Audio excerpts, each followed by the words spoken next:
Olá, queridos amigos, queridas amigas, que o Senhor vos abençoe e que o Senhor Deus vos guarde e que todos tenham um feliz dia.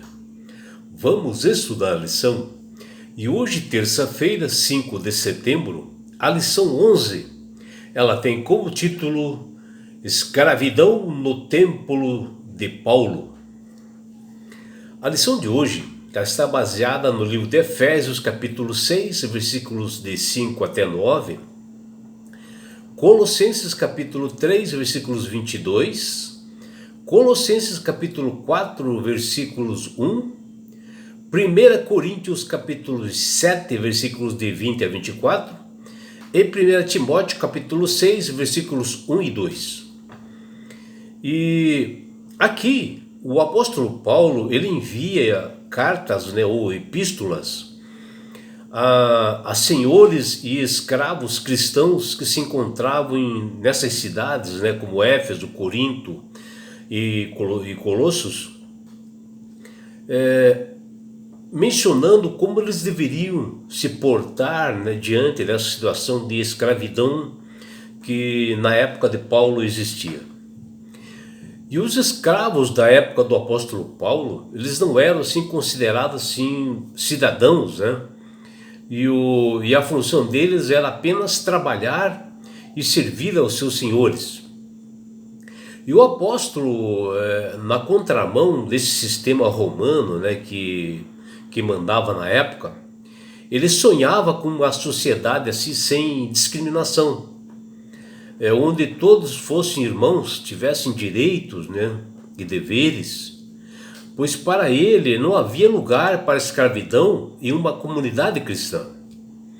E as orientações de Paulo também se aplicam para a sociedade nos dias de hoje, como fábricas, lojas, empregos em gerais, onde existe ali uma liderança e existe um liderado, onde existe um empregador e existe um empregado, e como as pessoas deveriam se portar naquele momento, como eles deveriam se comportar diante de superiores, e também como nós assim hoje devemos tratar as pessoas e os nossos subordinados. E na época do apóstolo Paulo, a escravidão deveria servir de coração, como se fosse assim para o próprio Cristo, que as pessoas servissem, tanto os senhores como os escravos, servissem como se fosse para Cristo, e os donos deveriam tratar os seus servos, com justiça, E na visão do apóstolo, é como se fosse assim, uma alforria de escravos, do Império Romano. Mas algo, não como alforria, de escravos do Império Romano, mas que fosse algo além dessa alforria legal, Ou seja, uma criação de uma nova comunhão entre irmãos, com base assim na adoção, assim como filhos de Deus, como se vivesse numa comunidade cristã. E a revolução social deveria ocorrer na igreja, na família, onde houvesse um respeito, nem que fosse um superior de um subordinado. E a lição de hoje, ela fala muito realmente disto, porque a escuridão, ela nunca fez parte, do plano de Deus. E cada pessoa, ela foi criada com uma imagem e semelhança do Senhor, do Criador do universo. E deve ser tratada com amor, com respeito. Mas a Bíblia, ela reconhece, que a escravidão, ela existiu e existe no mundo, e no meio cristão também. E defende a dignidade, dos escravos. Tanto é que Paulo, ele nessas epístolas, ele combatia isto realmente, a discriminação. E a escravidão, ela existia desde os tempos remotos, até na época do apóstolo Paulo, onde os direitos e as obrigações dos escravos foram regulamentadas lá desde o povo de Israel, através da lei de Moisés. E no Império Romano, a escritura era assim muito comum, de mostrar que existia escravatura e existia escravos, né, que estavam na dependência, né, de sofrimentos, né, e que tinha muita pressão sobre eles. E eles estavam inteiramente assim debaixo do poder dos seus donos, né, sem apelos nem direitos legais. E naturalmente tinham donos assim de escravos assim muito maus, né, perverso, mas com a pregação do evangelho, alguns donos de escravos que se tornaram cristãos, eles passaram a tratar melhor seus escravos, né, como foi o caso de Filemão, que era um homem rico, né, que se tornou cristão e começou a tratar melhor seus escravos. E o apóstolo Paulo, preocupado com os escravos cristãos, ele exorta, né, aos crentes que mesmo em meio às dificuldades e aflições, que eles testemunhassem de Cristo por meio de honrar e obedecer de boa vontade aos seus senhores, sem queixas, né, nem preguiça, nem com desonestidade. E assim eles adornariam o evangelho, né? Fala lá em Tito, capítulo 2, versículo 10. E assim eles estavam testificando de uma nova vida em Cristo. E essa palavra é ao mesmo tempo para os senhores, como também para os escravos, e também para o mundo que nós vivemos hoje. Por isto, como cristãos, hoje nos surpreende ouvir o apóstolo Paulo falar diretamente, né, aos senhores de escravos e também aos próprios escravos cristãos da época. E imaginar eles sentados assim, todos juntos assim, nas casas, nas comunidades, né, nas igrejas, nos lares, principalmente ali de Éfeso, né, onde Paulo tinha, ele ia muito ali, né, e ele pregou muito o evangelho ali. E essas pessoas reunidas, né, nesses lugares, eles observavam, liam as mensagens de esperança do apóstolo, né, que ele enviava assim, com bastante carinho para eles. E nos tempos do apóstolo Paulo, a escravidão greco-romana, ela era uma situação da circunstância social muito mais social, né, do que de raças, né, ou outra coisa parecida. Ela não estava assim focada assim especificamente num grupo étnico, né? Os escravos urbanos e domésticos tinham às vezes oportunidades de educação e podiam trabalhar como arquitetos, né, médicos e filósofos, dependendo, né, dos seus senhores, da condição financeira dos seus senhores, especialmente na cidade. Enquanto na zona rural era muito drástica a situação dos escravos. Não podia estudar, não podia fazer nada. Já na cidade, os donos, né, desses escravos deixavam eles estudar. Estavam ali naquela condição assim, de escravo assim, por sua família, né? Muitos daqueles ali, porque eles contraíram dívidas, né, com esses senhores, eles tinham que trabalhar o resto da vida, ficar ali trabalhando para aquele senhor. E assim se tornaram escravos. Em alguns casos, escravos assim domésticos, devido à sua conduta, seus senhores ganhavam assim a liberdade assim após um período, né, que por liberalidade eles davam, né, devido eles desenvolverem assim, bons trabalhos, né, serem bons empregados, bons servos, bons escravos, eles tinham essa liberdade de ir embora. E na maioria das vezes não acontecia isto, né? Até por sinal, os senhores eram rígidos, né? Trabalhavam a vida toda, principalmente os escravos da área rural, né? Com um trabalho bastante árduo, duro, né? Severo.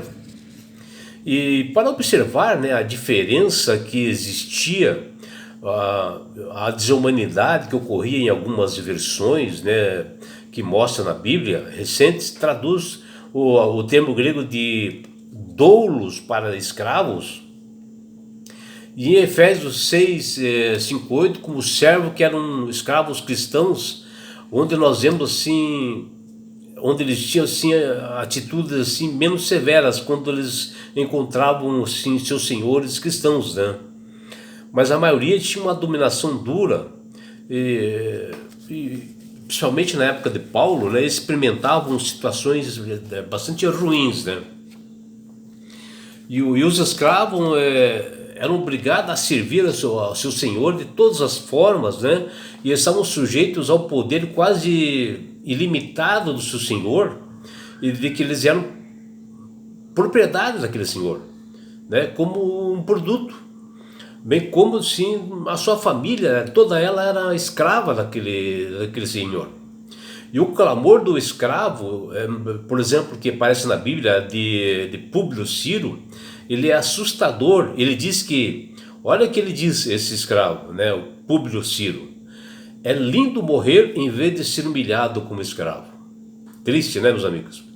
Dada a grande variação dessas realidades, é preferível a tradução de doulos como escravo, especialmente porque esses escravos viviam sob a ameaça, né, dos seus senhores. A Bíblia registra, né, o problema como a escravatura, né, até aparece nas Sagradas Escrituras, mostrando a maldade do homem pela falta de amor, de respeito, né, e apresenta que a solução disto é Deus, e o apóstolo Paulo mostra isto, né, nas suas cartas que ele envia, principalmente onde existia, né, escravos assim, rebeldes na época, e Paulo aqui ele funciona assim como um pastor inspirado por Deus ao falar e dar essas mensagens, né, para os senhores donos de escravos e para os escravos, para alertar o homem que faz isto, que é duro em seus corações, maltrata as outras pessoas, pois ele terá consequências graves posterior. E o apóstolo deu esta mensagem por saber que o mundo da época, assim como hoje, está num conflito cósmico muito grande, né, entre o bem, Deus, e o mal, Satanás, onde o inimigo quer denegrir a imagem e o caráter de Deus, querendo responsabilizado por essas atitudes do homem, né, de escravizar outros homens. E também não se pode também nós, como cristãos, revolucionar uma sociedade assim de forma brusca, né, e violenta, porque nunca foi o propósito de Deus fazer isto, né? E nunca tiveram resultados positivos fazer rebeliões e algazarra e bagunças, né, e revoltas, né, por alguma injustiça. Porque por várias vezes alguns quiseram fazer revoluções sem uma devida consulta, um planejamento, só ocasionou mais problemas ainda. O que nós temos é que ter confiança e que Deus está no comando deste mundo, e que Ele tem as soluções, né? Mas tudo isso depende da fé e da confiança no grandioso Deus. E o apóstolo Paulo, nesse problema da escravidão da época, ele trabalhou como um grande pastor para acalmar essas ovelhas que estavam sendo maltratadas. E Deus estava preocupado com essas ovelhas que estavam nas mãos desses senhores. Ele não quis ferir a instituição, né, de terem assim colocado a escravidão. Ele preferiu atuar assim mais no coração humano, né, na sensibilidade, e ele visava a transformação individual de cada pessoa, de cada senhor, de cada escravo, e o próprio escravo, né, que ele pudesse compreender a situação. Ele visava assim uma nova comunidade que tivesse fé em Cristo e através dela pudesse quebrar a dureza de coração através do amor, de atitudes mansas, respeitosas, né? A regeneração da mente e a importância da submissão a Cristo como a solução certa para essas atitudes, divisões, desses antagonismos social que também perdura hoje.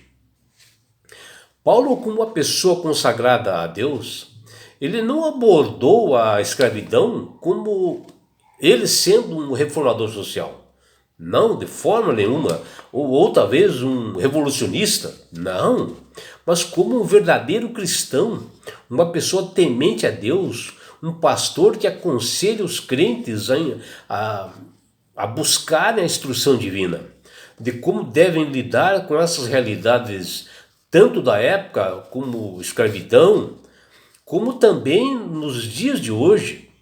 E assim ele lançou numa visão centrada na total transformação do crente individualmente, que posterior a isto teria enormes implicações mais amplas para a sociedade, onde a única solução é Cristo, é Ele atuando, mas isso tem que as pessoas deixarem e darem oportunidade para que o Espírito Santo possa trabalhar em seus corações, porque Deus dá esse livre-arbítrio. E é por isso, meu amigo, minha amiga, que Deus tem trabalhado através do Espírito Santo para que todas as pessoas aceitem a Jesus como Salvador e Senhor. Quando você aceita a Jesus como Salvador e Senhor, você passa a ser uma pessoa sábia, ter entendimento, e às vezes até nesses momentos de opressão no seu trabalho, numa empresa que você trabalha, as discriminações que você sofre na sociedade, tudo isto Deus dá sabedoria para você contornar isto.